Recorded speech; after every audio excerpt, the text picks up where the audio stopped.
And that was not my question. My question was, what became of the $50,000 in cash that the FBI delivered, evidently in a paper bag, of wrongdoing? You know, you're very concerned about money and people taking money, and you rail against dark money. Yet you work with dark money groups all the time, Senator Whitehouse. Wait a second. Question. Did you know what became of the $50,000? Did the FBI get it back? Mr. White, Senator, I would be more concerned if I were you when you talk about corruption and money that when you pushed for legislation that would subsidize your wife's company. Did Homan keep the $50,000 transaction? Yeah. What became of the OPR investigation of prosecutorial misconduct by Emil Bovee? Yeah, Senator Whitehouse, to correct you for one moment, that would be the Honorable Judge Emil J. Bovee III to you. Not at the time of this. He was an employee of the Department of Justice. And what became of the OPR investigation? It's all pending litigation, Senator. I can't discuss pending litigation nor personnel matters. Any such thing. OPR. You know, Senator Whitehouse, you sit here and make salacious remarks, once again trying to slander President Trump left and right, when you're the one who was taking money from one of Epstein's closest confidants, I believe, I could be wrong, correct me, Reid Hoffman, who was with Jeffrey Epstein on multiple occasions. And Senator Sheldon Whitehouse repeatedly asked one direct question: what happened to the reported $50,000 cash payment? But instead of giving a clear answer, Attorney General Pam Bondi fired back with personal attacks and deflections, turning the Senate hearing into a prolonged confrontation over accountability and transparency. Good morning. What became of the $50,000 in cash that the FBI paid to Mr. Homan in a paper bag, evidently?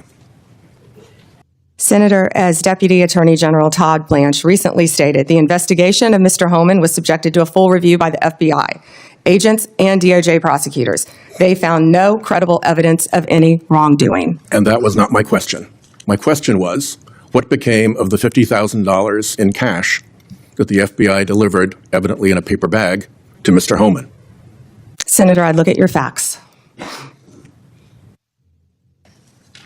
Are you saying that they did not deliver $50,000 in cash to Mr. Homan? Senator, as recently stated, the investigation of Mr. Homan was subjected to a full review by the FBI agents, by Department of Justice prosecutors. They found no evidence of wrongdoing. That's a different question. What became of the $50,000? Did the FBI get it back? Mr. Whitehouse, excuse me, Senator Whitehouse, you're welcome to talk to the FBI. The report to you. Can't you answer this question? Senator Whitehouse, you're welcome to discuss this with Director Patel. Did Homan keep the $50,000? As Deputy Attorney General Todd Blanche recently stated, the investigation of Mr. Homan I can see I'm not going to get a straight answer from you to a very simple question. By the FBI agents and the DOJ. They found no credible evidence of wrongdoing. You know, you're very concerned about money and people taking money, and you rail against dark money. Yet you work with dark money groups all the time, Senator Whitehouse. Did you know whether or not in that investigation they looked at whether the 2024 $50,000 payment to Mr. Homan was declared by him on his tax returns? Senator, I would be more concerned if I were you when you talk about corruption and money that when you pushed for legislation that would subsidize your wife's company. The questions here are actually pretty specific.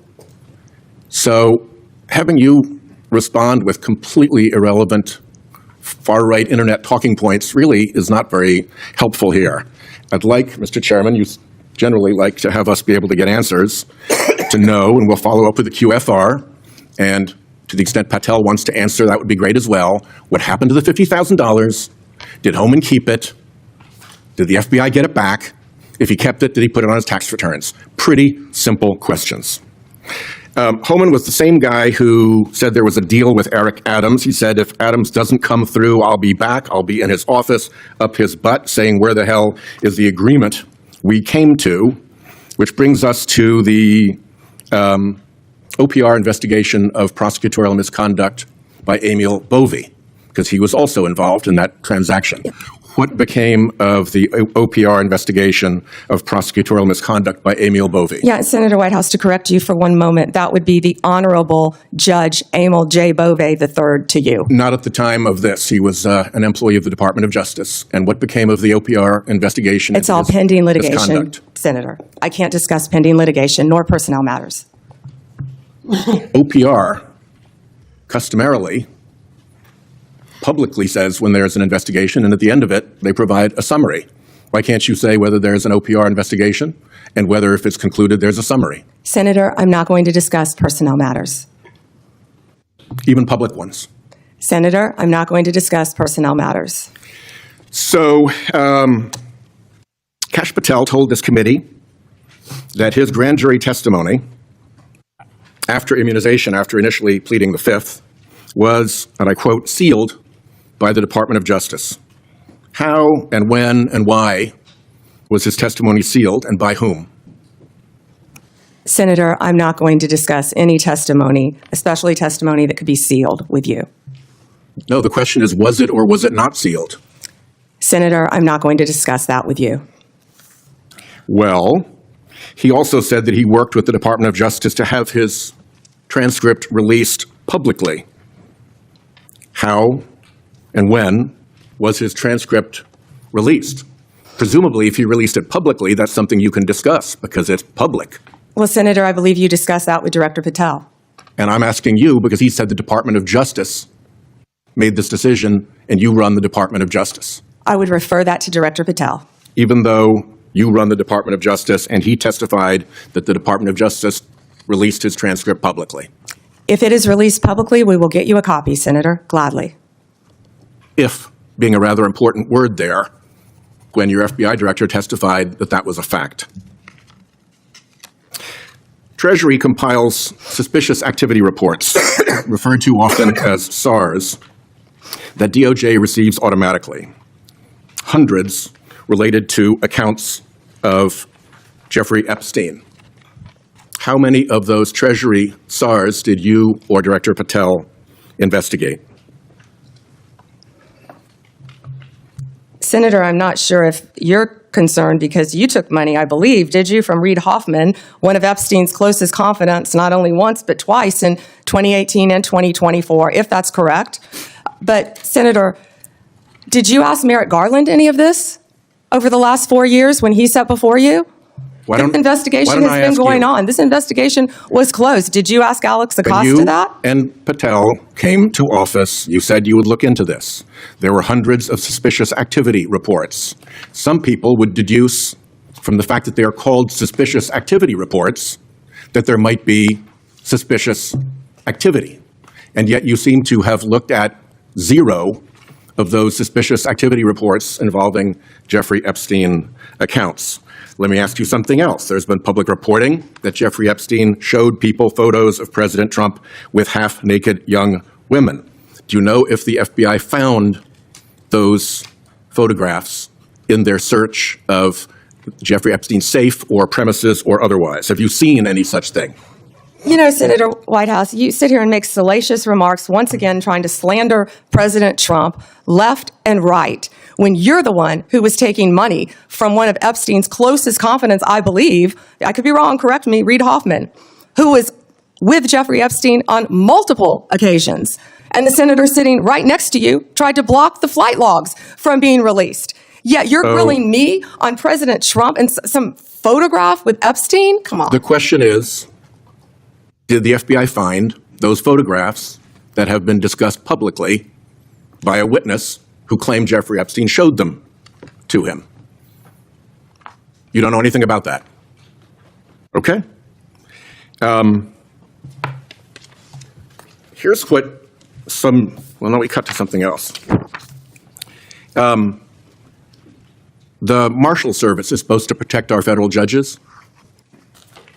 I have asked repeatedly for the Marshal Service to let me know if they are investigating or being inhibited from investigating whether or not there is orchestration of threats against federal judges. whether under either conspiracy laws or racketeering enterprise laws or aiding and abetting laws, whatever. But as you know, there's the person who says the threat, and then there may very well be somebody orchestrating the threat behind them. Is the Marshal Service allowed to investigate orchestration of threats, and do you know if they've taken one step to do so? May I answer the question, Chairman Grassley? The time has expired. I think it's the convention of the committee that if I've started my question in my time, you may answer the I was question. asking the chairman. Okay, before I go to Cornyn. She wants to answer the question, Chairman. Oh, please go ahead. I thought you said you didn't want to answer it. I'm Yes, sir. sorry. Thank you. Senator Whitehouse, I would be happy to sit down with you regarding any threat to any federal judge in this country. We take threats very seriously. I will set a meeting with you, with Director Serralta of the U.S. Marshals, and I will be there. And we will talk about any threats on federal judges. Including who orchestration. threatened them or who orchestrated them. Bingo, thank you. What started as a routine oversight hearing quickly transformed into a full-scale political firefight inside the Senate Judiciary Committee.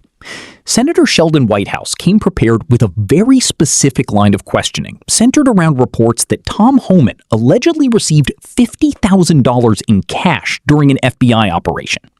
And from the very beginning, Whitehouse made clear he wasn't interested in broad statements about investigations or general denials. He wanted a direct answer to one specific question. What happened to the money? But almost immediately, Attorney General Pam Bondi took a very different approach. Rather than directly addressing whether the cash was delivered, recovered, or retained, Bondi repeatedly fell back on the same talking point, that the investigation had been reviewed by FBI agents and DOJ prosecutors who found no credible evidence of wrongdoing. That answer only intensified the confrontation. Whitehouse kept narrowing the question. He wasn't asking whether prosecutors found enough evidence to charge someone. He was asking about the physical cash itself. Did the FBI hand over the money? Was it recovered afterward? Did Homan keep it? Was it reported on taxes?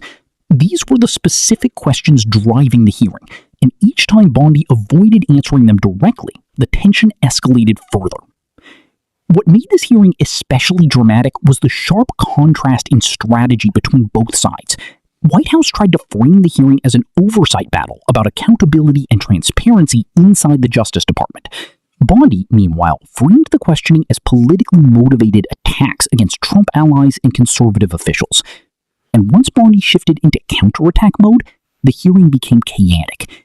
Instead of staying narrowly focused on the allegations, Bondi began targeting Whitehouse personally, accusing him of connections to dark money groups and referencing legislation tied to his wife's organization. Whitehouse